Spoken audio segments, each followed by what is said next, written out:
అంత సురక్షంగా సిరి సంపదలతోటి ఆ నందవజనంలోని గొల్లలంతా అమిత ఆనంద ఆశ్చర్యాలకు గురైపోతూ సకలైశ్వర్య సంభూతులై దేదీప్యమానంగా యశస్సుని సంపాదిస్తూ ఉన్నారు. ఆ యొక్క నందవజన ప్రజలంటారు.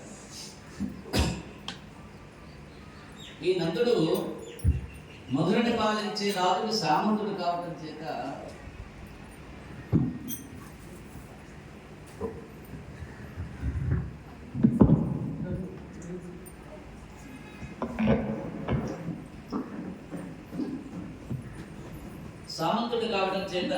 ఏటేటా కంపం కట్టారు. ఇది సామంతరాజు యొక్క నియమం. నందుడు తన యొక్క పరిచారకులతోటి ఒక రోజున మొదలు వెళ్ళాడు. వసుదేవుని కూడా చూద్దామని చెప్పి నందుడు వసుదేవుని నివాసానికి వెళ్ళాడు. వసుదేవుడు ఎదురుగా వచ్చి నమస్కరించి గౌరవించుకున్నాడు నందుడిని. కృష్ణుని అడిగాడు, అన్నా, సంతతి లేని చిత్తుతో ఉన్న నీకు పెద్ద వయసులో పుత్ర సంతానం కలిగినందుకు మాకు ఆనందంగా ఉందయ్యా. సుపుత్ర సంతానం కలగడం సంసారికి మహాభాగ్యము. అసలు సంసారికి మంచి పుత్రుడు పుడితే అందుకంటే మహాభాగ్యం రెండోది లేదు. నా కుమారుడు యొక్క దంపతుల్ని ఆనందింపజేస్తూ ఉన్నాడా అని చెప్పి అడిగాడు. ఈ ప్రశ్న నందగృహంలో పెరుగుతున్న రోహిణి పుత్రుడైన బలరాముని గురించి చెప్పి నందుడు భావించాడు. శ్రీకృష్ణుడు దేవకీ పుత్రుడు నందనునికి తెలియదు కాబట్టి అతడు వసుదేవుని యొక్క సానుభూతితో ఇలా అన్నాడు, సోదరా, మీరు పుట్టిన బిడ్డలందరినీ కంసుడు పట్టణ పెట్టుకున్నాడు. చివరికి కుమార్తె కూడా ఆకాశానికి ఎగిరిపోయింది. పాపం ఒక్కడైనా దగ్గలేదు, అంతా దివిలాసం. మనం చేయగలిగింది ఏం లేదమ్మా అని చెప్పి అనునయించాడు. అప్పుడు వసుదేవుడు అన్నాడట, ఓ నందరాజా, నీ వెంటనే వజ్రపురానికి వెళ్ళిపోవాలి. అక్కడ ఊహించలేని ఉపద్రవాలు సంభవిస్తున్నాయని చెప్పి హెచ్చరించి పంపించి వేశాడు. కంసుని చేత పంపబడిన పూతన అనేటువంటి రాక్షసి చిన్ని బాలుని సంహరించాలి. అందుకోసం నియమించాడు ఆయన కంసుని యొక్క పూతన అనేటువంటి ఆట రాక్షసుని. ఊరుగా తిరుగుతోంది, వాడవాడలా గానం వేస్తుంది. తిరిగి పసిబిడ్డని వెతికి సంహరిస్తూ నందగ్రామం చేరుకున్నదట. ఈమె కామరూపిణి కాబట్టి సర్వమోహన సుందరాలు ఎలా ఉంటుందో ఆ యొక్క మోహన రూపాన్ని ధరించి నానాలంకార భూషితి గల్లు నడిచి వెళ్తూ ఉంటే ఈ ఎవరు అని అందరూ ప్రశ్నిస్తూ ఉన్నారు. విష్ణువు ఎత్తుకుంటూ వచ్చిన లక్ష్మీదేవి కాదు కదా వచ్చే ఆమె అంత సౌందర్యంగా ఉన్నది, కామరూపం కదా, చూడటానికి రాని గుర్తూ ఉంటారు. గోపవంతులంతా ఆశ్చర్యంతో చూస్తున్నారు. నేరుగా వెళ్ళి నందగృహంలో ప్రవేశించింది. విజయాలలో పడుకున్నటువంటి ఆ యొక్క వటపత్ర సాయిలాగా కనిపించాడు. విజయాలలో పడుకున్న ఆ యొక్క శ్రీకృష్ణుడు ఆ యొక్క బాలుని చూసింది. ఆ బాలుడు సామాన్యుడా సర్వము తెలిసిన సర్వేశ్వరుడు అవుతాయి. కేవలం బాలుడిలాగా కనిపిస్తూ ఉన్నాడు. తనను చంపడానికి వచ్చిన స్త్రీని చూశాడు. నిద్ర నటించి కళ్ళు పూసుకున్నాడు. ఈమె గృహంలో గడప తాడుతూనే ఉంది. ఈయన గవాన్ని కళ్ళు పూసుకున్నాడు. తాను ఎవరిని గురించి లోకమంతా గాలిస్తూ తిరుగుతున్నదో ఆ శ్రీహరి ఈ బిడ్డను తిట్టి జరిగిన ఆ యొక్క అసురాంతన చొరవ తీసుకుని గబగబా వెళ్ళిపోయి ఆ యొక్క బాలుని ఎత్తుకొని ముద్దాడి తలనిమిరి ఇలా అంటూ ఉన్నది, నా చనుపాలు గగుడ్డెడో చిన్ని కుమార, తావు ఎవ్వల పిదపను నీ చెరువ బొరుగవచ్చును, నా చెరువము సఫలమగు నరణ దలాక్ష.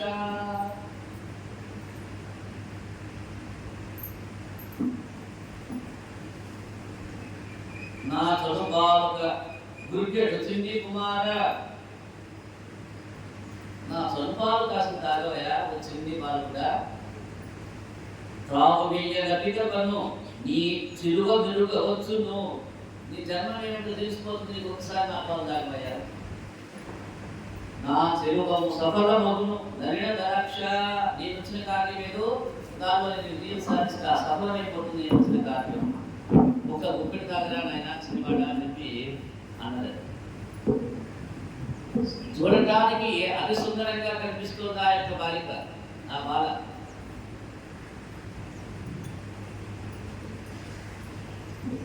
ఈ వచ్చిన సుందరి ఎవరు అసలు? ఎవరి భార్య ఎక్కడి నుంచి వచ్చింది? ఇలా చొరవ తీసుకొని మా యొక్క నల్లనైన ఒడిలోకి తీసుకుంటుంది ఏమిటి అనుకుంటూ పరుగును వచ్చారు తల్లులు. నిశ్చేష్టులై ఆశ్చర్యపోయారు. అసలు ఏమిటి ఇంత చొరవ ఏమిటి? ఎవరు రానిచ్చారు లోపలికి? వనిత వరదమ్మ వరదు తన్ను గొడవ వద్దమ్మ బిడ్డను విడిచిపెట్టి వెళ్ళిపో బయటికి అంటూ గబగబా కేకలేశారు. అలా వారిస్తున్నా వినిపించుకోకుండా ఆమె విషంతో ఉంటూ ఉన్న తన యొక్క చల్లులని బాలుడికి కొడిపింది.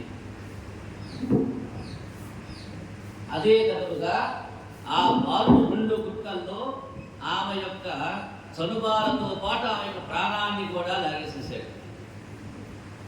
కేవలం 2 గుక్కల్లోనే ఆమె యొక్క శరీరంలో ఉన్నటువంటి పంచ ప్రాణాలని హరించాడు ఆ యొక్క చిన్ని పిల్లవాడు.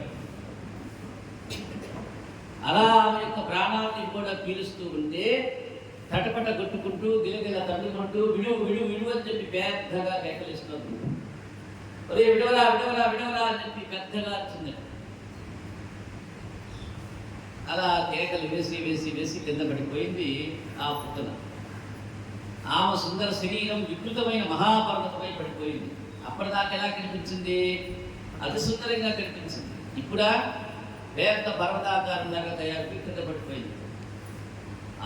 ఆ పడిపోయేటువంటి శబ్దానికి ఓ పెద్ద పిడుగుపడినట్లుగా అనిపించింది. ఆ యొక్క నందబ్రజమంతా అనిపించింది. ఆ యొక్క శబ్దం పిడుగుపడిందేమో అనుకుని అందరూ పరిగెట్టుకుంటూ వస్తూ ఉన్నారు. మూర్ఛపోయారు కొందరు ఆ యొక్క శబ్దానికి. యొక్క ఆకారం చూసి భయపడిపోయి ఉనికిపోతూ ఉన్నారు పూతన యొక్క శరీరాన్ని చూసి. ఆ శరీరం ఎంత ఉన్నదయా అంటే యోజన పొడవు ఉంది. 1 యోజనం పొడవు ఉన్నది. దాని కింద పడి ఉన్న అనేక వృక్షాలు నలిగిపోయాయి. ఆమె దంతాలు నాగలలాగా కనిపిస్తూ ఉన్నాయి. ముక్కు రంధ్రాలు పండ గోడలాగా ఉన్నాయి. దాని కింద పడి అనేక వృక్షాలు నలిగిపోయాయి. కాళ్ళు చేతులు మహావృక్షాలలాగా ఉన్నటువంటి ఆ యొక్క శరీరం మెల్లికిలా పడిపోయి ఉన్నటువంటి ఆ యొక్క దేహం మీద కొండలు లాంటి ఆ యొక్క చన్నుల పైన నల్లనయ్య నిర్భయంగా ఆడుకుంటూ ఉన్నాడు. అలానే ఆడుకుంటూ ఉన్నాడు. ఆ దృశ్యాన్ని చూసి హడిగిపోయాక రోహిణి సోదరులతో పాటు గోప స్త్రీలంతా భయంతో రోదనలు చేస్తూ బాలకృష్ణుని ఎత్తుకొని అలా ఆడించడానికి బయటకు తీసుకొచ్చారు. దోష పరిహారం చేయడానికి అని చెప్పి దిగదుడుపులు చేశారు. పిల్లవాడికి చేసేటువంటి దృష్టి కార్యక్రమాన్ని నిర్వహించారు. దేవతల్ని ప్రార్థించారు, మా బిడ్డని కాపాడవయా, ఏమిటి యొక్క దుష్టాంతం అని చెప్పి ఆలోచన చేశారు. వారిని ప్రతి అంగాన్ని ఒక్కొక్క దేవత రక్షించేట్లు రక్షకులుగా అనేక దేవతలు ప్రార్థించారు. అనేక దేవతల్ని ప్రార్థించారు వీళ్ళంతా, ఆ గోప బాలికలంతా. అలాగే నిద్రించేటప్పుడు, నడిచేటప్పుడు, ఆడుకుంటున్నప్పుడు, భజించేటప్పుడు కూడా మా పిల్లవాడిని కాపాడవయ్యా అని చెప్పి దేవతల్ని ప్రార్థించారు. ఈ సందర్భంగా జగద్రక్షుడైనటువంటి స్వామికి అమాయకులైనటువంటి ఆ యొక్క గోపవనితలు అత్యంత ప్రేమతో రక్షణ కల్పించాలని చెప్పి ఆతృతపడుతూ ఉన్నారు. జగత్తునంతటినీ ఆయన కాపాడతాడు. అలాంటి ఆయన్ని మీరంతా వచ్చి కాపాడమని చెప్పి ఎవరినో వేడుకుంటూ ఉన్నారు ఇక గోపికలంతా. అలా పూతనా సంహారం అయిపోయింది. నందాదులు మొదలు నుండి తిరిగి వచ్చి మహాపర్వతంలాగా పడి ఉన్న శరీరాన్ని చూశారు. ఉపద్రవాలు రాబోతూ ఉన్నాయి. ఏదో మనకి హెచ్చరిస్తున్నట్లుగా ఉన్నదని చెప్పి ఆశ్చర్యపోయారట నదుడు. గోప యువకులు కొట్టలు తెచ్చి ఆ యొక్క శరీరాన్ని ఖండఖండాలుగా కొట్టి ఊరవతను దహనం చేసేసారు. ఆ దేహం నుండి సువాసనలు వచ్చి ఊరంతా వ్యాపించాయి. సువాసనలు వస్తున్నాయి. ఆహా, ఆ రాక్షసి ఎంత ధన్యురాలు కదా! ఆ యొక్క భగవంతుని యొక్క దర్శన మాత్రం చేత సకల దురితాలు దూరం అయిపోతూ ఉన్నాయి కదా ఆమెకి.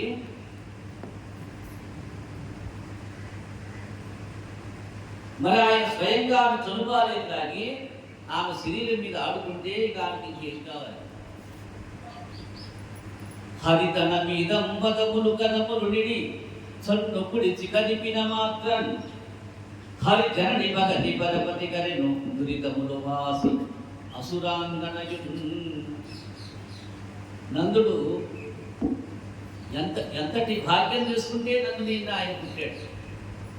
అలా నందుని ఇంట ఆమె కావాలని వచ్చి వాడిని ఎత్తుకోవటం ఏమిటి, వాడు ఏదో పాలు తాగటం ఏమిటి, వీడు ఈ యొక్క శరీరం పడిపోవటం ఏమిటి, అది సుందరాంగిగా వచ్చినటువంటి ఆ యొక్క శరీరం కొండం తగ్గిపోయి ఇలా పడిపోవటం ఏమిటి, అలా పడిపోయిన రాక్షసు యొక్క శరీరంలో నుంచి సువాసనలు రావటం ఏమిటి, ఇవన్నీ కూడా భగవంతుడి యొక్క ఇలా మాయా విశేషాలని చెప్పి అందరూ భగవంతుడికి నమస్కరించారు. ఉదాహరణ రోజున నందుని చెప్పుకున్నాడు.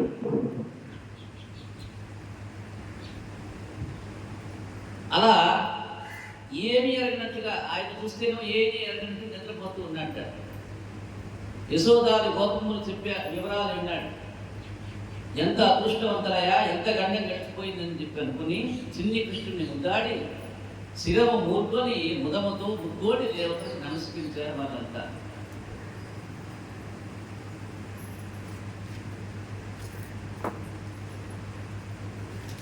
రోజులు గడిచిపోతూ ఉన్నాయి. నెల రోజులు కాకుండానే మళ్ళీ రోహిణి నక్షత్రం నాడు ఇల్లు దాటించే ఉత్సవాన్ని చేయదలుచు పెట్టారు పెద్దవాళ్ళంతా కూడా. గడప దాటించడం అంటాడు దాన్ని. యశోద యమునా తీరాన పెద్ద ఎత్తున కార్యక్రమం చేపట్టింది. ఆ గ్రామంలో పరిసర గ్రామాల్లో ఉండేటువంటి బ్రాహ్మణులకి పుణ్యశ్రీలకి ఆనుకరించి సత్కరించేటువంటి ఏర్పాటు కూడా చేసింది.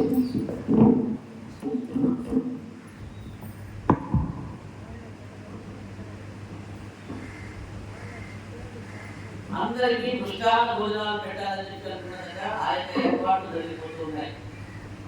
ఊరంతా ఆ యొక్క మహోత్సవాన్ని తరలి వచ్చారు. సత్కరించేటువంటి ఏర్పాట్లన్నీ చేయబడ్డాయి. వారికి ఒక బండి కింద ఉయ్యాలన్నింటి పనులు పెట్టారు. తాను వేరే పనుల్లో ఉన్నటువంటి సమయంలో కంసుని చేత పంపబడిన అసురుడు అప్పుడు వచ్చాడు, రాక్షసుడు వచ్చాడు. ఆ బండిని ఆవేశించాడు. వాడు బండిలో ప్రవేశించాడు. ఈ కనిపెట్టిన బాలకృష్ణుడు అందరి దృష్టిని ఆకర్షించాలని గట్టిగా ఏడ్చినా ఆయన ఏడుపులు ఎవ్వరూ వినిపించుకోలేదు. ఉయ్యాల్లో ఉన్న వాడు తన యొక్క చిన్ని పాదాలతో ఒక తల్లు వెళ్ళాడు ఒకసారి. అప్పటి వరకు ఏడ్చాడు ఎవరన్నా వస్తారేమో, ఇంత విషయాన్ని చూస్తారేమో అని చెప్పి అనేక రకాలుగా ప్రయత్నం చేసినా కానీ ఎవరు గమనించడా యొక్క విషయాన్ని. సరిగ్గా లాభం లేదా అని చెప్పి తానే విజయాల్లో ఉన్నటువంటి వాడే తన యొక్క బాధాలతో ఒక కన్ను తడితే ఆ బండి దానిలో ఉన్న సామాగ్రితో సహా యొక్క రాక్షసుడితో సహా ఆకాశంలోకి ఎగిరిపోయినాయి. అలా చాలా ఎత్తు ఎగిరి కింద పడిపోయి బండితో సహా వస్తువులతో సహా యొక్క రాక్షసుడు కూడా తునాతనులైపోయినాడు. శకటాసుర రూపంలో వచ్చినటువంటి ఆ యొక్క రాక్షసుడి యొక్క ప్రాణాలు గాలిలో ఎగిరిపోయినాయి. అవయవాలు బండి భాగాల్లాగా రూపంలో కింద పడిపోయినాయి. బండి శిథిలాల మధ్య సురక్షితంగా ఉయ్యాల్లో చిన్ని కృష్ణుడు అలానే కనపడుతూ ఉన్నాడు. దగ్గరలోనే ఆడుకుంటున్న పిల్లల యొక్క దృశ్యాన్ని చూసి తల్లి అయినటువంటి యశోదకి చెప్పారట, అయ్యా అమ్మా అమ్మా అమ్మా, బుల్లి కృష్ణుడు ఆ యొక్క ఉయ్యాల్లో పట్టుకొని మీరంతా ఇక్కడ చేసేసారు. బండి ఏమైందో ఏమో కానీ తెత్తు లేచి కింద పడిపోయింది, బండి దునాథుడు అయిపోయింది. కృష్ణయ్య మాత్రం అలానే ఉన్నాడని చెప్పారు పిల్లలంతా తల్లి అయినటువంటి యశోదకి. ఈ మాటలు చెప్తూ ఉంటే వాళ్ళకి హాస్యంగా అనిపించింది. పోయింది బడవల్లారా, మీ అబద్ధాలు తిరుగు అవతలికోండి అని చెప్పి అదిలించారు. ఆలోచిస్తూ ఉన్నారు, ఏమని చెప్పాడు వీడు, బండి లేచి కింద పడింది, అబ్బాయి తన్నాడని చెప్పి చెప్పారు. బాలుడు ఎక్కడ, బండి ఎక్కడ, నభో భాగంబుపై చెప్పడన్ కాలందన్ను గజొక్కడాట పడుచును కలాడని జిడ్డ బతికే లోకమున నైన చెప్పబడునే ఏ చందమో కాక జంచాలా పెంచుచు వేలు వేలు ప్రభు ఆచర్యులై అంతటన్.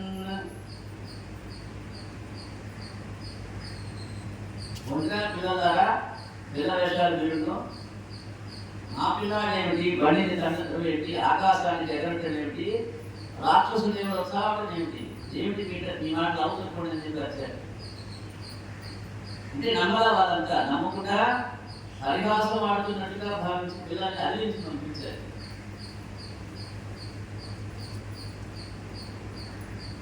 సరే కాసేపు వారికి వచ్చి చూశారట. అక్కడికి వచ్చి చూస్తే చల్లా చెదురైపడి ఉన్నటువంటి ఆ యొక్క బండి కనిపించింది వాళ్ళకి. పిల్లవాడు ఆడుతూ ఆయన నోట్లో నీళ్ళు వేసుకొని నిద్రపోతూ కనిపించాడు. వీళ్ళు వచ్చి అలా చూసేసరికి వీళ్ళు అన్నింటికి లేచి ఆడటం మొదలుపెట్టాడు. అలా ఏడుస్తూ ఉంటే గబగబ ఎత్తుకొని భయంతో జాలతో చలించిపోతున్న ఆయన యశోద ఒడిలో పెట్టుకుని అంటూ ఉన్నది, అలసిటివి కదన్న యాకుంటివి కదన్న మంచి అన్న ఏడ్పుమాను అన్నా చన్ను గుడుగుమన్న సంతసపడుచున్న జనుసు చన్ను గుడిపే నర్భమునకు. ఆ ఏడుస్తున్నటువంటి బాలుని ఎత్తుకొని అలసిటివన్న కదన్నా, అలసిపోయే కదా ఊరుకోరా నాయన, ఇప్పటిదాకా ఆడుకొని అలసిపోయావు కదా నాయన, మంచి అన్న ఏడ్పు గుమాను అన్నా, మానుకోరా నాయన, ఏడ్పు ఏడవ తేడం ఎదుగో నా బాలు కాదని చెప్పి తల్లి మనస్సుతో తన యొక్క చదువాలని ఉడికించింది చిన్ని బాలుని. ఇలా ఏడుస్తూ ఉన్నందుకు కారణాన్ని వెతికింది తల్లి మనస్సు. ఏమై ఉంటుంది, బాలగ్రహం ఏమైనా పట్టిందేమో, అలాంటి అరిష్టాలు ఏమైనా ఉన్నాయేమో, అరిష్టాలు కాకుండా నందుడికి అనేక హోమాలు చేయించాలని చెప్పి ఆత్మతో తన యొక్క భర్తను పిలిచి, అయా పిల్లవాడు పదే పదే ఏడుస్తూ ఉన్నాడు, ఏదైనా బాలారిష్ట దోషాలుంటే తీరుద్దామని చెప్పి తన యొక్క ఆలోచనగా తెలియజేసింది. తండ్రి మంత్రి పురోగాలను పిలిపించాడు. ఆ యొక్క కావలసిన కార్యాన్ని హోమ కార్యాల ద్వారా దానాల ద్వారా తీర్చివేశాడు. అలా హోమదానాలు చేయించి బ్రాహ్మణుల చేత ఆశీస్సులు పొందారు. ఒక రోజున యశోద ఒడిలో బాలుని కూర్చోబెట్టుకుని ముద్దు చేస్తూ ఉన్నదట. అలా ఆడుతూనే ఉన్నాడు, ఒళ్ళోనే ఉన్నాడు పిల్లవాడు. కాసేపు పాలు తాగాడు, కాసేపు గేదెలు కొట్టాడు. ఇలా ఉంటూ ఉండే కానీ ఏం అర్థం కావట్లా ఆ తల్లికి యశోదకి. ఏమవుతుందట, పిల్లవాడు బరువు పెరిగిపోతూ ఉన్నాడు. అలా పిల్లవాడు బరువు పెరుగుతూ ఉంటే ఏం అర్థం కాదనుకుంటా ఏమిటి అని చెప్పి వాడిని కింద కూర్చోబెట్టింది. అలా కింద కూర్చోబెట్టి పెద్దగా ఆలోచన చేయాల అనుకుంది అంతే. కింద కూర్చోబెట్టింది. ఏదో పని మీద ఇంట్లోకి వెళ్ళింది.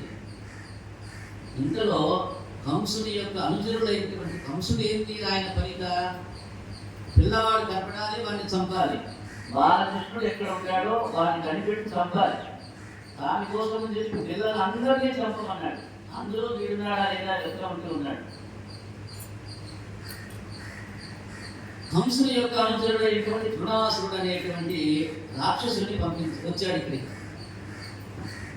వాడు తృణాసురుడు ఏమిటి అంటే సూర్యలాగా తిరుగుతూ ఉంటాడు. సుడిగాలి వచ్చి బాలుని ఎగరేసుకుని వెళ్ళిపోయాడు. అలా ఎగరేసుకుపోతే రేపలంతా ధూళి మేఘాలతో అంధకారం అయిపోయింది, గాఢాంధకారంగా తయారైపోయింది.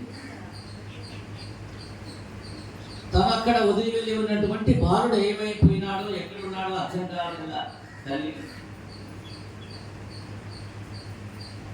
అలా బాలుడు కనిపించకపోయేసరికి ఆడవటం మొదలు పెట్టిందట ఆ యొక్క తల్లి యశోదమ్మ.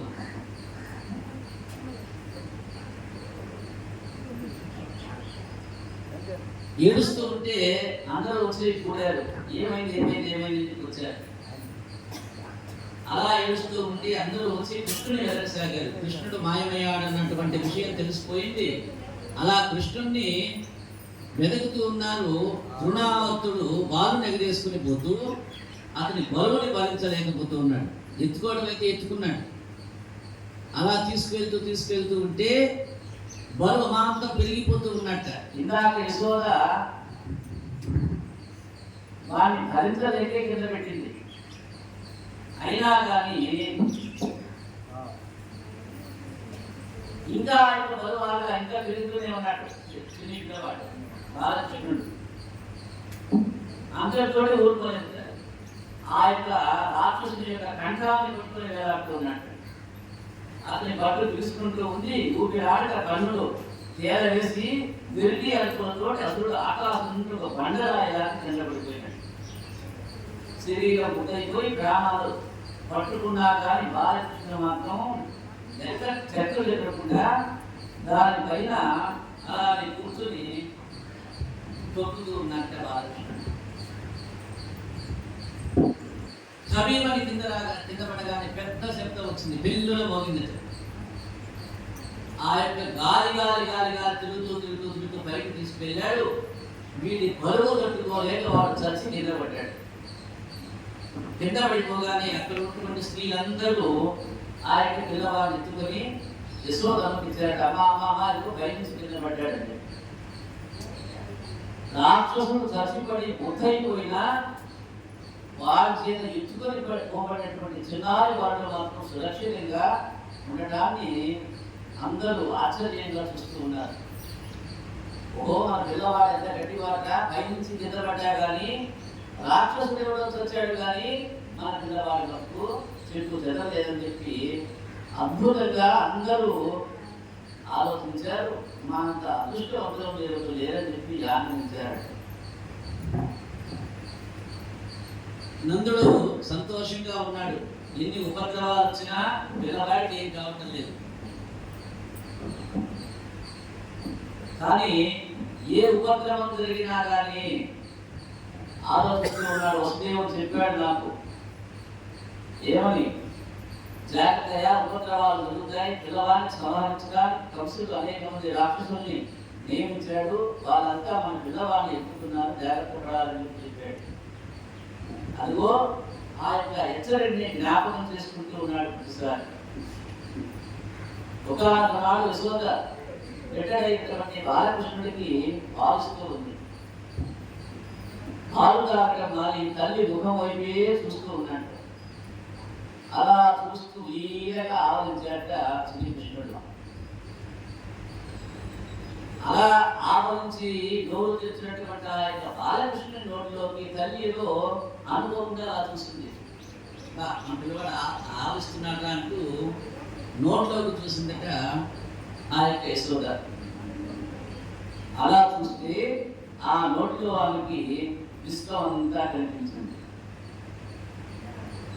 ఆకాశము, భూమండలము, జ్యోతిర్మండలము, సూర్య చంద్రుడు, పంచభూతాలు, నదులు, పర్వతాలు అన్నీ ఆ యొక్క నోట్లో దర్శనమిచ్చాయి. ఆ యొక్క తల్లి ఎంతమంది యశోదమ్మ ఆశ్చర్యంతో ఒలిగిపోతూ కన్నులు మూస్తున్నది తల్లి.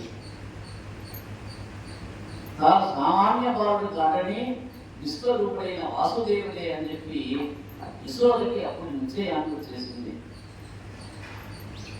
అలా అవకాశం కల్పించాడు స్వామి భగవంతుడు అని చెప్పి ఆనందంతో ఆ యొక్క నోటిలోనే విశ్వంలో ఏ వస్తువులు ఉన్నాయా అని చెప్పి అన్నీ పరిగించి చూసిందట చిన్నారి ఆ యొక్క బాలకృష్ణుని నోటిలోనే తల్లి అయినటువంటి యశోదమ్మ.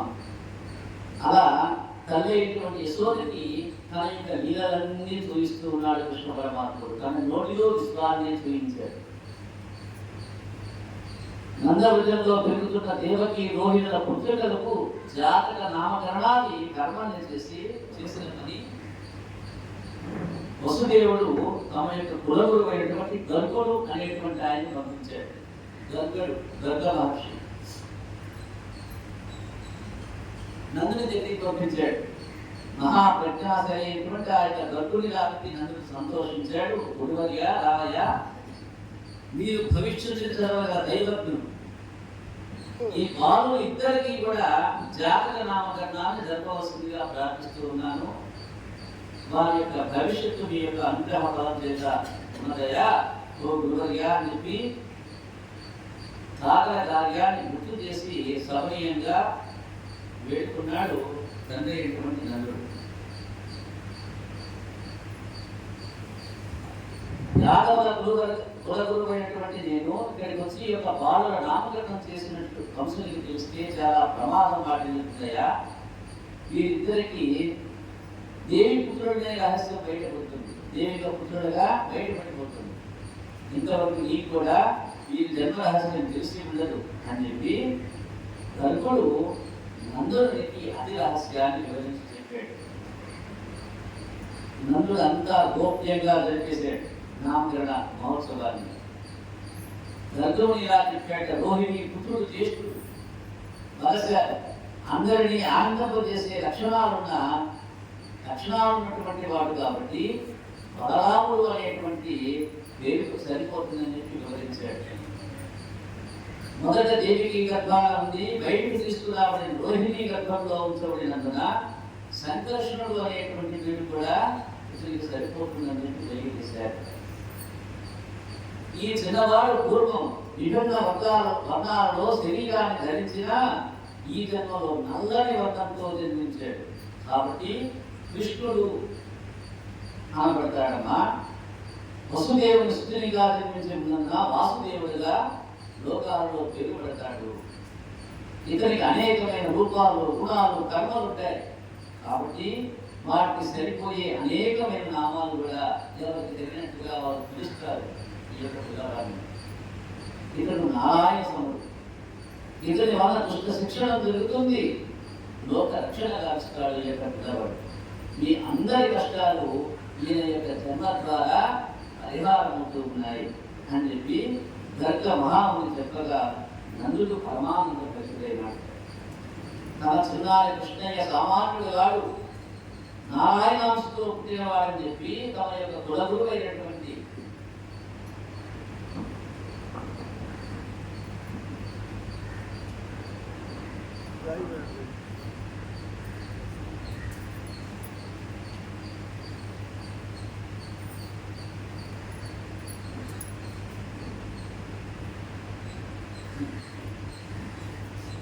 తన కులగురువైనటువంటి గర్గ మహాముని నేరుగా చెప్పకపోయినా సూచనప్రాయంగా తెలియజేశాడు కదా అని చెప్పి నందుడు ఆనంద పరవశుడైనాడు. బలరామ కృష్ణుడు మోకాళ్ళ మీద, చేతుల మీద, ఇంట్లోనే కాకుండా వాకిట్లోకి, వీధుల్లోకి, మట్టిలోకి, ముళ్ళ కంచెల్లోకి వెళ్ళడం మొదలుపెట్టడంతో తల్లులు అన్ని పనులు మానుకొని వారిని కనిపెట్టుకుని ఉండటంలోనే ఎక్కువగా కాలక్షేపం చేస్తూ ఉన్నారు. పిల్లలు కొంచెం పెరిగి నడుస్తూ పరిగెత్తుతూ వీధుల్లోకి వారందరికీ వినోదాన్ని, ఆనందాన్ని కలిగిస్తూ ఉన్నారు. దూడల తోకలు లాగుతూ వాటి వెంట పరిగెత్తుతూ ఉంటే తల్లులు తల్లడిల్లిపోతూ ఉన్నారు. అయ్యో కింద పడిపోతారు అంటూ. ఇంకా కొంచెం పెద్దవాళ్ళై తమ యొక్క పిల్లలతోటి ఆటలాడటం ప్రారంభించారు బలరామకృష్ణుడు. పిల్లల మొక్క చేస్తున్న అల్లర్లు ఎక్కువైపోతూ ఉన్నాయి. కానీ వీళ్ళకి ఎలా ఉన్నదంటే వినోదంగా ఉన్నది, ఆటగా ఉన్నది. వాళ్ళు చేసేటువంటి అల్లరి చేష్టలు వీళ్ళకి ఆనందాన్ని కల్పిస్తూ ఉన్నాయి. గోపిక కాంతలు మురిసిపోయే వాళ్ళే కానీ ఒక్కరు కూడా కోపాన్ని ప్రదర్శించడం యొక్క బలరామకృష్ణుని మీద, ముఖ్యంగా బాలకృష్ణుడి మీద. పిల్లలందరికీ నాయకుడు ఎవరు ఇప్పుడు? బాలకృష్ణుడు అయినాడు. అందరూ కృష్ణయ్య కృష్ణయ్య కన్నయ్య కన్నయ్య అంటూ ఆ యొక్క చిన్ని కృష్ణుడి వెంట నడుస్తూ ఉన్నాడు. అతని యొక్క దివ్య మోహన రూపాన్ని అందరూ ముగ్ధులై చూస్తూ ఉన్నారు. అల్లరి చేష్టని లీలాలోగాలుగా ఆనందిస్తూ ఉన్నారు. అది వారి యొక్క పూర్వజన్మ బంధమే కదా. అప్పుడప్పుడు ఆ యొక్క అల్లరి ఆగడాలు కొంచెం మితిమీరిపోతూ ఉన్నాయి. బాలకృష్ణుడు దూడలకు కట్లు విప్పి పాలు కురిపించేవాడు. గోపుమ్మ ఇళ్లలో దూరి పాలు పెరుగు త్రాగుతూ ఉండేవాడట. అందరికపోతే పీటలు రోళ్ళు ఎత్తుగా వేసుకొని వాటిని అందుకుంటూ ఉండేవాడట. ఆ సందర్భంలో అది కింద దొల్లి కొండలు పగులిపోతూ ఉంటే ఆనందిస్తూ నవ్వుతూ ఇంటికి వెళ్ళేవాడు. తన తోడి పాలు వీపుడెక్కి ఒక్కొక్కసారి ఆ యొక్క వెన్నను తింటూ ఉండేవాడు. పాలు పెరుగు వెన్నని ఈ విధంగా దొంగిలించి పిల్లలందరికీ పంచి పెడుతూ కోళ్ళు కూడా పెట్టేవాడు. గోపస్త్రీలు కోపపడితే నవ్వుతూ పారిపోతూ ఉండేవాడు. వాళ్ళంతా పోయి యశోదమ్మకు చెప్పారు. అలా చెప్పినా ఆమె కొడుకుని వెనకేసుకుని వచ్చేదట ముసుముసుగా నవ్వుతూ ఆ చిన్ని కృష్ణుడు అలాంటి వాడు కాదట అని చెప్పి ఊరగించేది. ఒకనాడు గోపికలు అత్తలు కలిసి వచ్చి యశోదమ్మతో అన్నారు ఈ విధంగా, బాలులకు పాలు లేవని బాలింతలు వరదు పెట్ట పక పక నరిగి బాలాండాలను సేయుచు నాలుక దేవుళ్ళు విడిచే నంబోజాక్షి. ఓ పడతీ నీ బిడ్డడు మా కడవలలోనున్న మంచి కాదిన బాలా పడుతులకు పోసి చిక్కిన కడవలకు నడిచిన జగలదో లేదో. పుట్టి పుట్టుండు నేడు గంగలేబోయి మా ఇల్లు సొచ్చి తాముట్టి ఎందకరోళ్ళ బీడలు రొట్టి భోగిడి ఎక్కి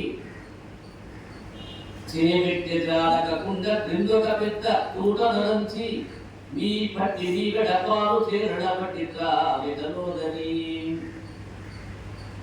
ఆనందని వీరడ పిడుకూడవ నీ సుదురుద్రావి యొక్క ఇంచుగా అంటూ అనేక రకాలుగా విధులు చెప్తూ ఉన్నారు. బాలకృష్ణుని మీద తల్లే ఇటువంటి యశోదమ్మ.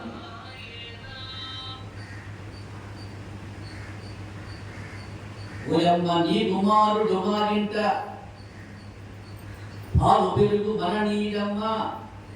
ఓయదెక్కడికైనా రుమాజన్న లసులభలాన మందులవాణి అని చెప్పి కొంతమంది మరొక రోజు వచ్చి ఫిర్యాదు చేశారు ఆ యొక్క బాలకృష్ణుని మీద తల్లిటువంటి యశోదమ్మకి.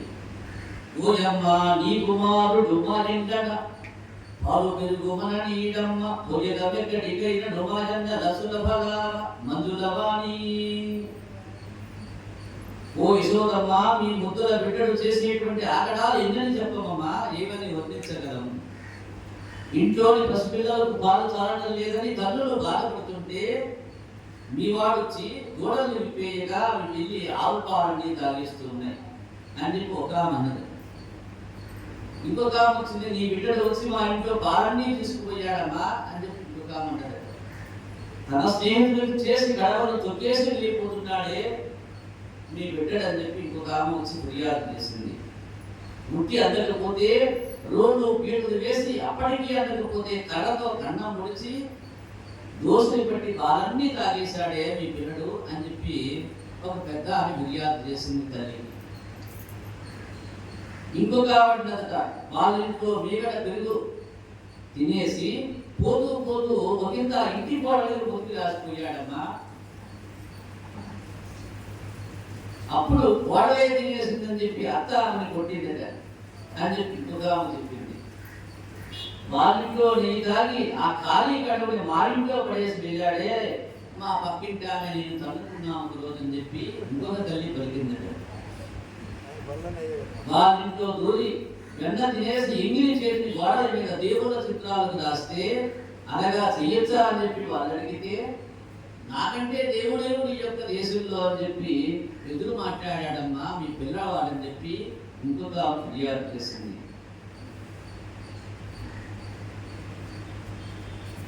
ఓ యశోదమ్మ, మా వీధి వాళ్ళంతా కూడా వలుకొని మా పాలు పెరుగున్న గదుల్లో పెట్టి తాళాలు వేసి నీ కొడుకు ఏ త్రోవన వచ్చినా పట్టుకుందామని చెప్పి అన్ని దారుల వైపు కాపలా కాసాము రోజు. కానీ వాడు వచ్చిన దారి లేదు. మేము కాపలా ఉండడం చేత రాలేదని చెప్పి అనుకుని సంతోషపడ్డారు. తాళాలు తీసి చూసేసరికి అన్ని కుండలు ఖాళీగా కనబడ్డాయి. తల్లి ఎలా వచ్చాడో అర్థం కాల, ఎలా తిన్నాడో అర్థం కాల, ఎలా వెళ్ళాడో అర్థం కాల మాకందరికి అని చెప్పి నలుగురు కలిసి ఒకేసారి చెప్పారు. తల్లి అయినటువంటి యశోదమ్మ, అందరి ఇళ్లలోనూ తలుపులు తాళాలు భద్రంగా ఉన్నా కడవలు ఎలా ఖాళీ అయిపోయాయో తెలియటం లేదు. మీరు శ్రీమంతులు కదమ్మా, మీ బిడ్డలు అన్ని పెట్టగలరు, మరి మా ఇళ్లలో మా బిడ్డలకి ఏం పెట్టి బతికించాలి వాళ్ళని తల్లి, కాస్త వాళ్ళకి మర్యాద నేర్పమమ్మా, మీ పిల్లలకి కాస్త భయం చెప్పండి, మీ పిల్లలకి మా పిల్లలు బ్రతక లేకుండా ఉన్నారని చెప్పి అనేక రకాలుగా నిష్ఠూరాలు ఆడుతున్నారట ఇట్లా ఆడవాళ్ళంతా. ఈ విధంగా ఆ భామలు తమ యొక్క చిరాకుని చెప్పుకుంటూ ఉన్నారు తల్లినటువంటి యశోదమ్మకి. ఆహా, ఇదే కదా విష్ణుమాయ, ఈ గోపీ గోప జనులంతా పూర్వం మహారుషులు దేవతలు అయి ఉండి విష్ణు సేవా సాంగత్యాన్ని కాక్షించిన వారే అయి ఉన్నారు. మాయా మోహితులై బాలకృష్ణుని బాల లీలా వినోదాలని ఆ యొక్క మహావిష్ణువు తన ఎందు చూపినటువంటి అనుగ్రహ విశేషాలుగా మహాప్రసాదాలుగా గుర్తించలేక అతని మీద యశోదమ్మకు అభియోగాలు చెప్తూ ఉన్నారు, ఫిర్యాదు చేస్తూ ఉన్నారు. ఎంతటి అభిషేకులు వీళ్ళంతా ఏమనుకున్నారు? పూర్వజన్మలో ఏమన్నారు వీళ్ళంతా? రామావతారంలో మహామునులు వీళ్ళంతా. వీళ్ళందరూ అడిగారు రాముని, అయ్యా మేము మీతో ఉండిపోవాలి శాశ్వతంగా అని చెప్పి అడిగారు. కొంతమంది మునిగన స్త్రీలు వాళ్ళు అడిగారట, అయ్యా మేము మీతో ఉండిపోవాలని చెప్పి. అమ్మా, నేను ఇప్పుడు రామావతారంలో ఉన్నా, అది సాధ్యపడదు. వచ్చే జన్మలో కృష్ణావతారాన్ని దాల్చి యొక్క భూమి మీద నడియాడుతా ఆ సమయంలో మీ యొక్క కోరికలు తీరుస్తారన్నాడు. వాళ్ళే వీళ్ళంతా ఇప్పుడు ఇక్కడ ఉన్నారట, ఆయన అంటే తిరుగుతూ ఉన్నారు. అలాంటి వాళ్ళు ఈ రోజున ఆయన పాపం ఇలాంటి పనులు చేస్తే ఫిర్యాదు చేస్తూ ఉన్నారు తల్లికి. ఇది కదా భగవంతుని మాయా అని చెప్పి ఆ యొక్క కృష్ణ పరమాత్మనికి ఉన్నాడు. ఎంతటి అవివేకులు అని చెప్పి ఆలోచించి వారితో యశోదమ్మ అన్నదట, ఇలా చండు విడిచి చడినట్టు విన్నడు పారుడు అలిరుగడు నీడు గన్నుడు తెలవని మా ఈ చిన్ని కుమారుడిని రబ్బశ్రేయదంతుని. ఏమిటమ్మా ఇన్ని ఫిర్యాదు చేస్తారా? మాకు ఏమి ఎరగని మా పిల్లవాడికి, వాడికి ఏమైనా తెలుసా? అసలు నా ఒడిలోనే ఉంటూ పాలు తాగుతూ ఉన్నాడే వాడు ఎన్ని పాలు తాగుతాడు? కుండలు కుండలు కుండలు అని చెప్పి ఇంత మంది వచ్చారు, ఎన్ని కుండలు అవుతాయి ఆ పాలు? మా చిన్నవాడి పట్టెంత, వీళ్ళు చెప్పి పాలెన్ని, పైగా నా దగ్గర పాలు తాగుతూ ఉన్నాడు కదే. ఏమిటి విచిత్రం, ఏమిటి మీరు చెప్పడం, ఇవన్నీ అబద్ధాలు చెప్తూ ఉన్నారు. వీళ్ళంతా నన్ను విడిచి ఎక్కడికి వెళ్ళటల్లా అసలు వీడు నా ఊళ్ళోనే పడుకుంటున్నాడు. అలాంటి పసిగందు మీద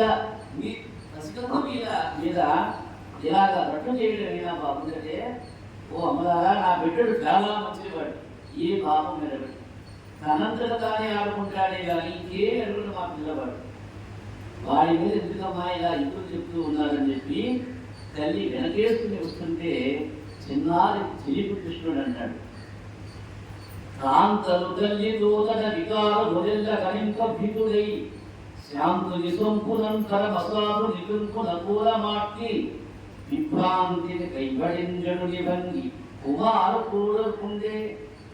గోపకాంతలందరూ తన అల్లరి చేష్టలన్నీ లెక్క పెట్టు తల్లితో చెప్తూ ఉంటే భయపడిన వాడిలాగా, శాంతునిలాగా, పరమ సాధువులాగా, అమాయకుడిలాగా, మతి భ్రమించిన వాడిలాగా చెలించకుండా తల్లి భయలో తలదూర్చి ఏమీ తెలియనట్టుగా ఆడుకుంటూ ఉన్నాడు.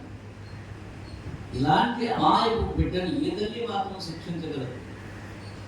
గోపమ్మను ఎలాగో సముదాయించి పంపివేసింది యశోదమ్మ తల్లి. ఏం చెప్పినా యశోదమ్మ నమ్మటం లేదని చెప్పి ఆ గోపిమ్మలందరూ కూరబడుకొని అల్లరి చేస్తుండగా ప్రత్యక్షంగా పట్టుకున్నాక ఒకనొక రోజున అలా పట్టుకొని తల్లి దగ్గరికి తీసుకువెళ్ళాలని చెప్పి అనుకుని కనిపించకుండా కాపలా కాస్తారు. ఎప్పుడెప్పుడు ఇంట్లో దొరుకుతాడా, కుండ ఇప్పుడు పగల కొడతాడా, ప్రత్యక్షంగా వీటిని తీసుకెళ్లి పట్టించాలని చెప్పి అనుకుని కాపలా కాసున్నాడు. కృష్ణుడు వచ్చాడు, గంగ తింటుండగా పట్టుబడిపోయినాడు. పట్టలేనంత ఉత్సాహంతో దొంగ దొరికాడు, ఇంకెక్కడికి వెళ్తాడని చెప్పి సంబరపడిపోతూ పట్టుబడిన ఆ యొక్క పసిపిల్లవాడిని లాక్కొని ఒక్కొక్క గోపిక తన ఇంటి నుండి బయలుదేరి యశోద ఇంటికి చేరాట ఒకనొక రోజున. అలా చేత పట్టుకొని వెళుతూ లాక్కెళ్తూ ఉన్నారు. అందరూ పరిగెత్తారు, ఆ యొక్క చీరలు బిగించారు.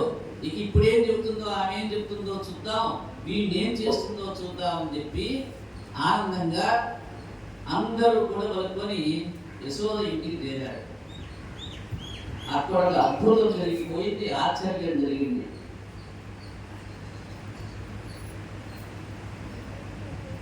చూడండి, ఎవరింట్లో జరిగింది? ప్రతి ఒక్కరింట్లో జరిగింది. ఎవరి వాళ్ళే నా ఇంట్లోనే దొరికాడని చెప్పి ఆమె ఒక కృష్ణుని తెచ్చింది. అదిగో నా ఇంట్లో దొంగతనం చేశాడని చెప్పి ఆమె చేతిలో ఒక కృష్ణుడు ఉన్నాడు. నా ఇంట్లో కూడా దొరికాడు దొంగ అని చెప్పి ఆమె చేతిలో కూడా కృష్ణుడు ఉన్నాడు. ఇలా అందరి చేతిలో కృష్ణుడు ఉన్నాడు. ఆ స్త్రీలు అడుగుతుంటే ఇంటిలో నుండి యశోద వెనుకనే బయటికి అందరి చేతుల్లో కృష్ణుడు ఉన్నాడు. అందరూ వచ్చి రావమ్మా, రా బయటికి రా, దొంగని తీసుకొచ్చాం బయటికి రా అంటూ ఉన్నాడు. తీరా ఆమె తలుపు తీసి బయటికి వస్తే ఆమె చేతిలో కూడా కృష్ణుడు ఉన్నాడు. తల్లి చెడు చాటున తలపెట్టి చూస్తూ ఉన్నాడు. గోపికల చేతుల్లో చిక్కిన చిన్ని కృష్ణుడు ఒక్కడు కూడా మళ్ళా లేదు వాళ్ళ చేతుల్లో. ఇంటి దగ్గర బయలుదేరారు, వాడిని పట్టుకొని లాక్కొస్తూ ఉన్నారు, ఈడ్చుకోడు. ఇక్కడికి వచ్చి తల్లిని పిలిచిన దాకా ఉన్నాడు వాడు, ప్రతి చేతిలో ఉన్నాడు కృష్ణయ్య. బయటకి ఎప్పుడైతే తలుపు తీసి వచ్చిందో ఆ తల్లి వెనుక చెంగు పట్టుకొని మొహం మాత్రమే కనపడుతూ తొంగి చూశాడు కృష్ణయ్య. వాళ్ళు తీసుకొచ్చిన కృష్ణుల్లో ఒక్క కృష్ణుడు మిగిలి ఉండలేదు, అందరి చేతుల్లో ఖాళీగా కనిపించాయి. పాపం మోగపోయిన ఆ యొక్క స్త్రీలంతా ఏం చేయాలో ఏం చెప్పాలో తెలియక సిగ్గుపడి తల ఉంచుకొని అమ్మమ్మ ఏం లేదు వెళ్ళొస్తామని చెప్పి అందరూ తిరిగి వాళ్ళ ఇంటికి చేరారు. ఆ యొక్క చిన్ని కృష్ణుని చిలిపి చేష్టలను ప్రేమతో జరిగించడంలోనే పరమానందం ఉన్నదని చెప్పి వాళ్ళంతా గ్రహించారు. ఏదో వైష్ణవ మాయగా గుర్తించి ఎవరికి వాళ్ళే ఆనందాన్ని అనుభవిస్తూ ఉన్నారు. ఇదేమిటా ఏమిటా అని చెప్పి దాన్ని వివరణ చేయదలుచుకోరా, రచ్చ చేయదలుచుకోరా, ఆనందాన్ని అనుభవిస్తూ ఉన్నారు. ఆ యొక్క కృష్ణ బాలుని యొక్క చిన్ని కృష్ణుడి యొక్క లీలా విశేషాన్ని వింటూ చూస్తూ ఆ యొక్క గోప బాలకులంతా నంద ప్రజలంతా కూడా ఒకనొక నాడు కృష్ణుడు మన్ను తిన్నాడని చెప్పి బలరాము ఇతర బాలులంతా యశోద దగ్గరికి లాక్కొచ్చారు. ఆ యొక్క చిన్ని బాలుని ఆమె కృష్ణుడిని మందలించాలని చెప్పి అనుకున్నది. అలా అనుకొని అతన్ని పిలిచి అన్నదట, మన్నేటి విపక్షించదు మన్ని యమము లేల నీవు మన్నింపవు నీ జంగము సకులను తెప్పెదరంగా మన్నేల మరి పదార్థము లేదే అన్నది పిల్లవాడితో. కృష్ణయ్య, మట్టి ఎందుకు తింటావా, తినడానికి ఇంకేం దొరకదా అని చెప్పారు. మన్నేటికి విపక్షించదు మన్ని యమము లేల నీవు మన్నింపవు. ఎన్నిసార్లు చెప్పినా ఇప్పటికి చాలాసార్లు చెప్పారు పాపం పిల్లలు. అమ్మ మీ పిల్లాడు అన్నం మట్టి తింటున్నాడే అని చెప్పి మందలించేది ఇంతకు ముందు. తినగా ఆయన కట్టు పాడైపోతుందని సరే అనేవాట కృష్ణయ్య. సరే ఒకనాడు ప్రత్యక్షంగా బలరాముడే పట్టుకొచ్చాడు. కృష్ణయ్య మనది తింటున్నాడమ్మా, వాళ్ళు చెప్పింది నిజమే అన్నాడు. పాపం ఏం చెప్పాలో అర్థం కాని వాళ్ళకి పిల్లవాడిని మందలించడానికి ప్రయత్నం చేసింది. మన్నేటికి భక్షించడు మన్ని యమము లేల నీవు మన్నింపవు. తినదురా అంటే ఇంటున్నావు నువ్వు, ఎందుకు తినవడానికి అసలు నీ అన్నము సకులు చెప్పేదరంగా మన్నేలవలి పదార్థము లేదే, ఇంకేం లేదని తినడానికి మట్టి ఎందుకు తింటారా పదే పదే అని చెప్పి మందలించిందట. అప్పుడు అమ్మా మన్ను తినంగనే శిశువునో యాకుంటినో దురినో నమ్మం చూడకు వీరి మాటలు మరి నీవు కొట్టంగా నీరెమ్మాటించి చెప్పెదురు కాదేని మరి యాస్యకం కమ్మాఘ్రాణము చేసిన వచనమున్ తప్పైనదన్నింపవే అన్నాడు. అమ్మా మన్ను తినంగనే శిశువునో యాకుంటినో దురినో. అమ్మా నువ్వు నమ్ముతానేమిటి వాళ్ళ మాటలు? మందు తింటానికి నేను ఏమైనా చండి పిల్లవాడినా బెదివాడినా? ఎప్పుడు నాకు ఎప్పటికీ ఆఖరి నాకు ఒక్కడికే ఉందా? ఎందుకమ్మా వాళ్ళ మాటలు వింటావు? నమ్మదు వాళ్ళ మాటలు ఏమి చెప్పినా నమ్మవాళ్ళు నా మీద వాళ్ళు. అమ్మా మన్ను తినంగనే శిశువునో యాకుంటినో దురినో నమ్మంజాడ కొమిరి మాటలు మరిన్నన్ని నీవు పుట్టంగా. వాళ్ళ మాటలు చెప్పినట్టు పడతారేమో. వాళ్ళ మాటలు నమ్మద్దమ్మా తల్లి, వినద్దు వాళ్ళ మాటలు. నా మీద కొరీలు చారీలు చెప్తూ ఉన్నారు మా వాళ్ళు. కావాలంటే నిర్మాటించి చెప్పేదుడు కాదేమదీయ అస్యగ గంధమాగ్రాణము చేసి చూడు నా నోరు వాసన చూడు. కావాలంటే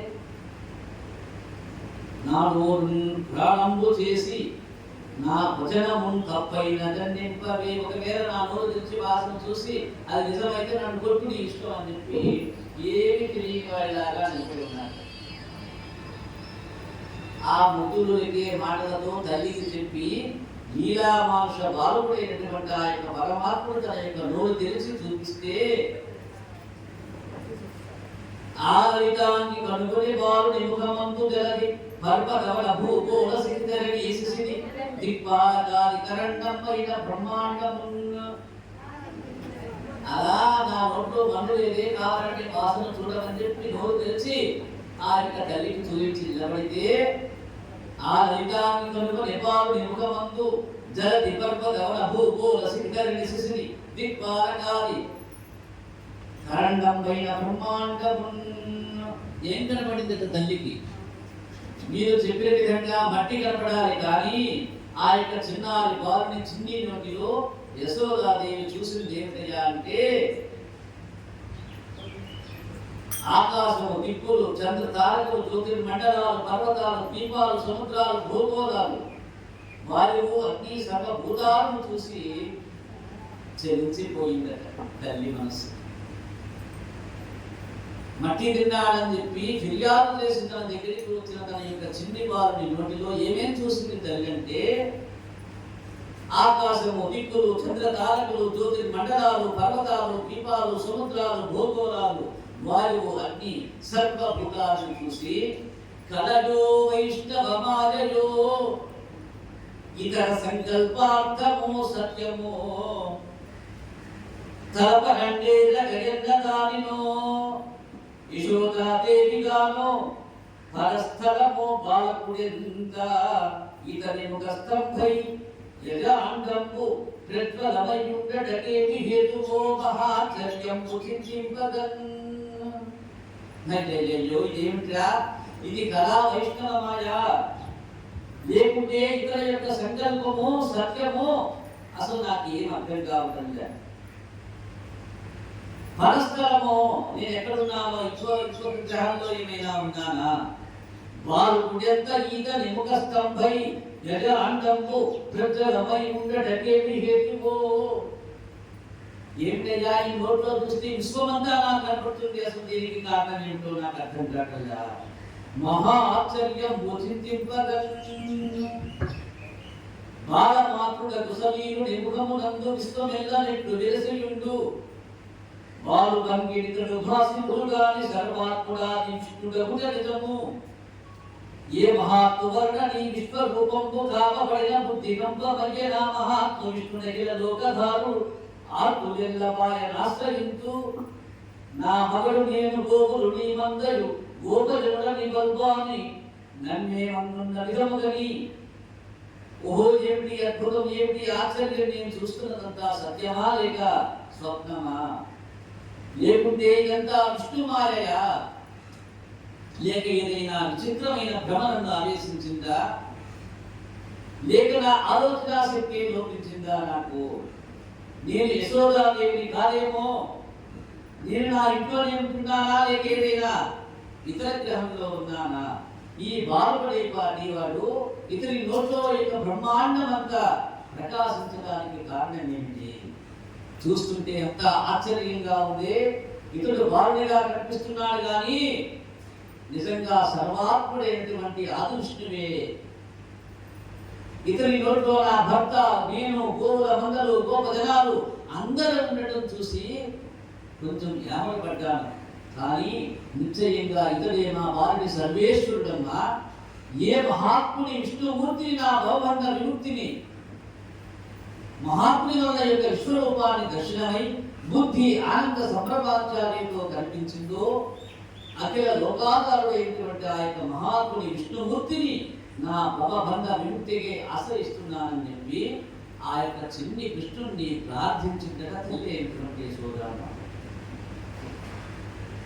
అప్పుడు తనని పరమేశ్వరునిగా తెలుసుకున్నటువంటి యశోదయందు శ్రీకృష్ణ పరమాత్ముడు వైష్ణవ మాయని ప్రయోగింపగా ఆ తల్లి జడను వడి మోహమున పడతుక సర్వాత్మడనుచు పగపగ ఎదని గొడుకుని తొడపై నిడుకొని కడు వేడుక తోడ మమత గావించండ్రుగా. ఓ పరీక్ష మహారాజా, ఎప్పుడైతే ఆ యొక్క విశ్వాత్మరాత్రుడైనటువంటి మహావిష్ణువే తన యొక్క కండ కుమారుడు అనేటువంటి భావానికి వచ్చిందో, అప్పుడు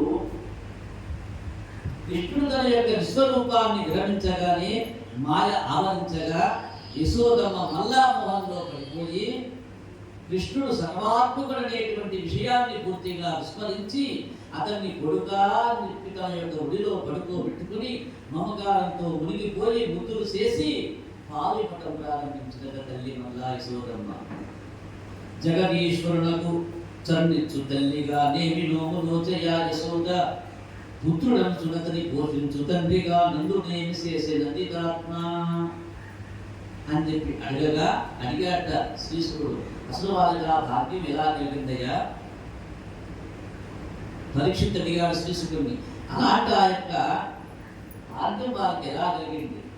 శ్రీ మహావిష్ణువు ఏమిటి గుడిలో పెట్టుకునేటువంటి భాగ్యత ఎలా వచ్చింది వాళ్ళకి అని చెప్పి ప్రశ్నిస్తే శుకుడు చెప్తూ ఉన్నాడు, వసుగురులో ముఖ్యుడు ద్రోణుడు అనేటువంటి వాడన్నా, అతని భాగ్య ధర బ్రహ్మదేవుడు దేవతల్ని కృష్ణావతారంలో విష్ణువు సేవకి భూలోకంలో నిర్మించాలని చెప్పినప్పుడు ఈ దంపతులు తమకు వాసుదేవుని యందు నిరతిశయమైనటువంటి ప్రేమ వాత్సల్య భక్తి కలిగేట్లుగా అనుగ్రహించమని చెప్పి కోరుకున్నాడు. తథాస్తు అన్నాడు బ్రహ్మ ఆ సమయంలో. వాళ్ళే ఈ యొక్క యశోదానందంగా సాక్షాత్తు వాసుదేవునే తమ యొక్క బిడ్డగా సాటి లేని ప్రేమతో పోషించారు. కన్న తల్లి తండ్రి అయిన ఆ యొక్క దేవకి వసుదేవులకు కూడా లభించని భూరి భాగ్యం పుణ్యమూర్తులైనటువంటి యొక్క నంద యశోదలకు కలిగింది అని చెప్పి ఆ యొక్క శ్రీ శుకుడు పరీక్ష మహారాజుకి విశదీకరిస్తూ ఉన్నాడు. శ్రీరమారమణ